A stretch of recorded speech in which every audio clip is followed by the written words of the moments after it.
Meditation on Various Aspects of the Spiritual Life by Sadhu Sundar Singh, dated 1926. Chapter 3. Is God Knowable? Number 1. Atheists deny the existence of God, but none of them can prove that there is no God.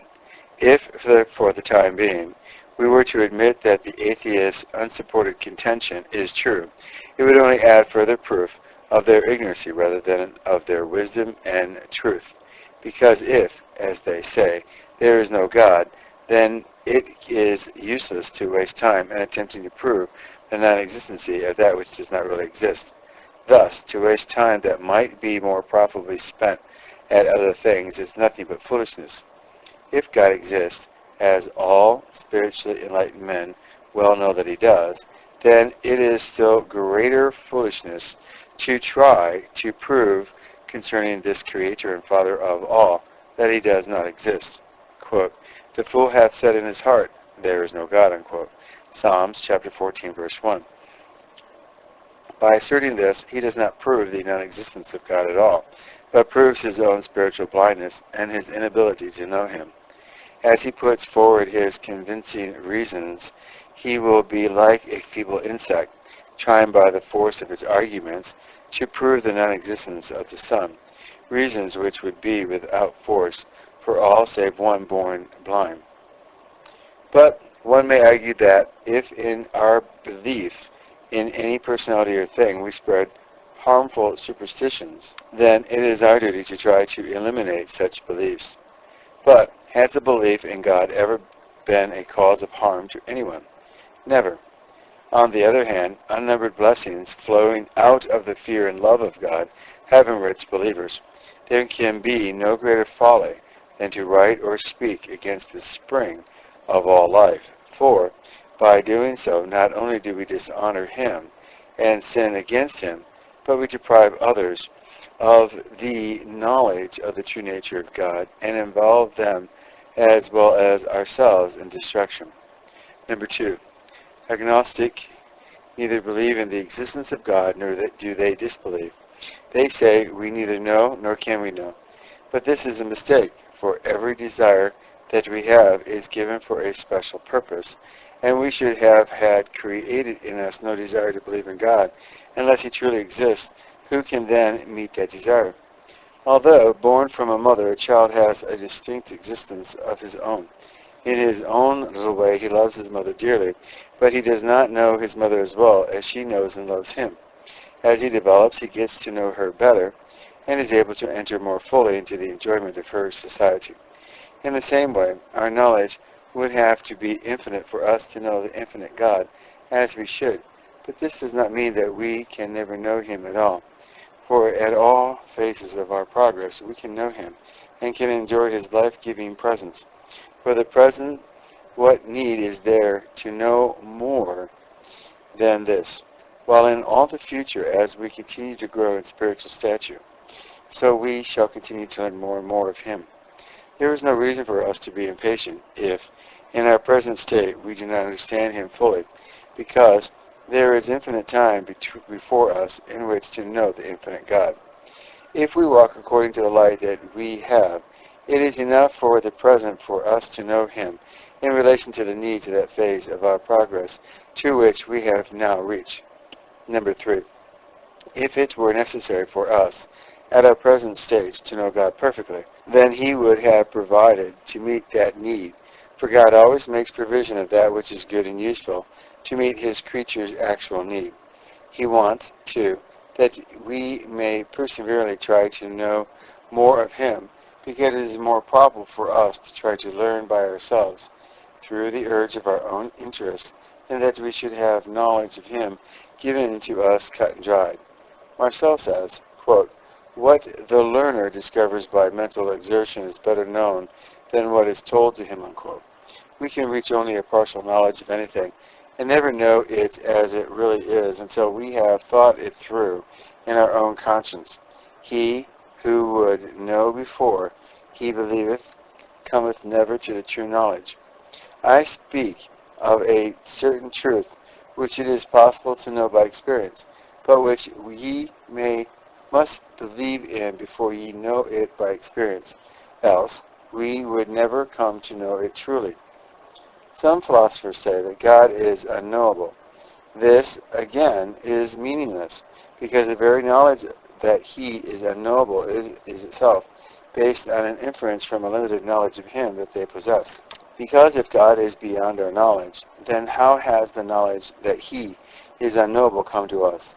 The existence of knowledge is, in fact, affirmed in the very act of its denial. Number 4. Apart altogether from our knowledge of the being of God, what we know of the insignificant created things around us is very partial. We know, perhaps, a few of their outward characteristics, but nothing of their real inner lives, and indeed we know next to nothing of our own selves.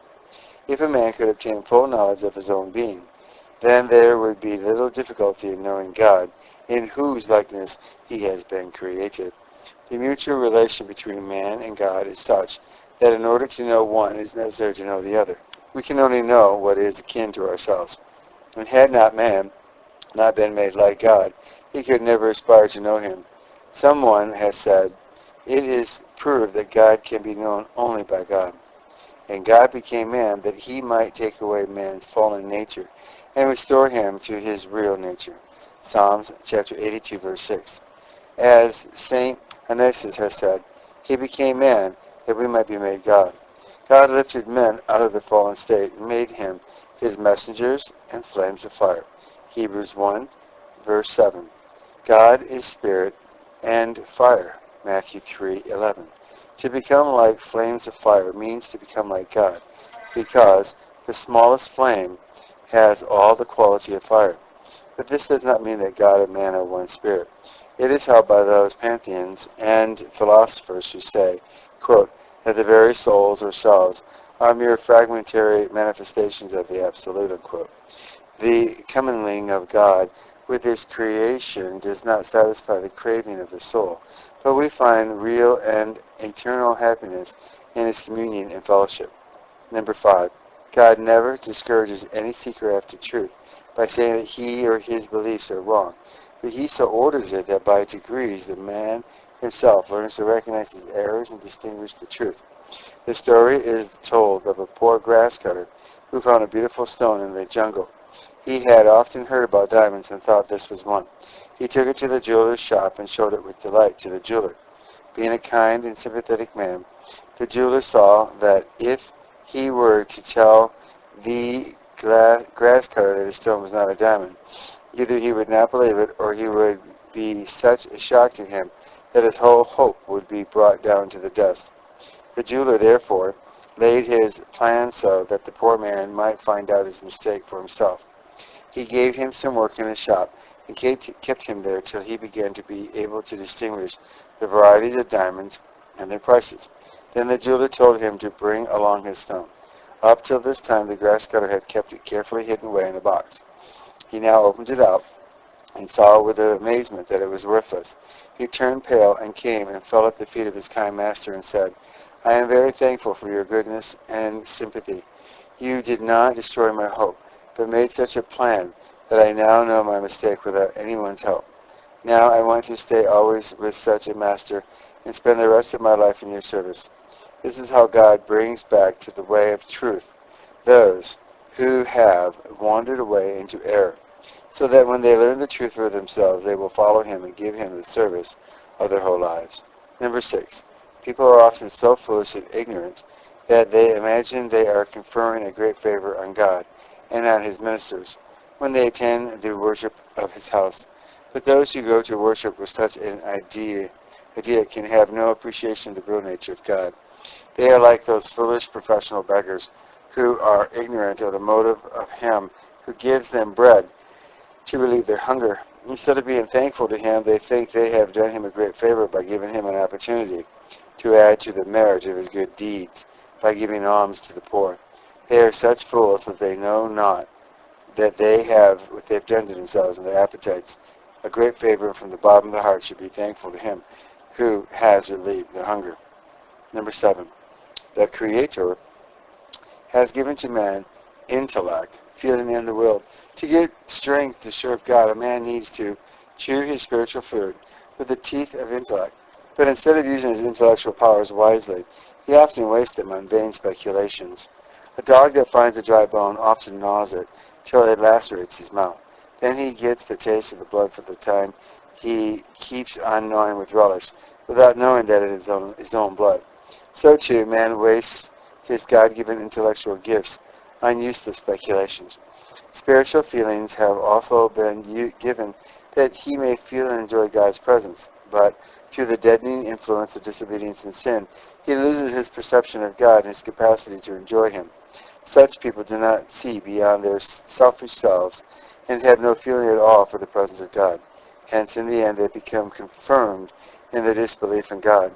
In the same way, if man's will follows a course contrary to the will of God, he becomes enslaved to sin, and that being free leads on to spiritual suicide. Number 8, the water of a river that rises in one land flows through many different territories before it returns to the sea, from which it was originally drawn.